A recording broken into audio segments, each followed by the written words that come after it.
Assalamualaikum warahmatullahi. Shaashamannee ganda duwwaa tokko keessa kaartaaf pilaanidha. Kaaree 200 gibbii kana keessa jira.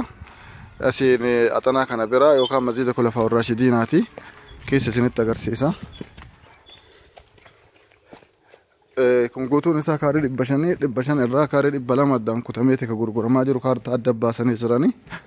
Mana kanaa wajjin osoo hin taane kinoo mana kanaa waliin maashaallah naannoon gamaa gamaan bolokkeettiidha.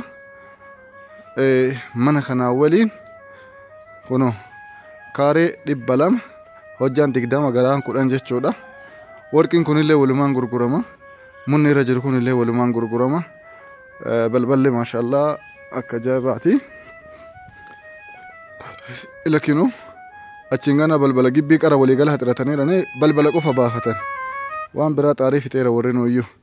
Kun asin kun Adaamaa qorqoorroodha. Kunni hundi gimbii maashaallah manni gurguddaan kan ijaaramee jirudha. Akkasi gatiin dhumaa immoo miliyoona 1 jedhan. Ani akka allaalutti akka warra 01 deetitti gatiin tunuu bareeddu jedhee yaadaan. Yoo manni wama kaartaan maqaa jijjiiraan tura jira. Mana diiganii bolokkeettiidhaan akka barbaadanii kaafachuun hin danda'amu. Achirratti illee as garagalchanii jechuudha. Itti yaaddamu.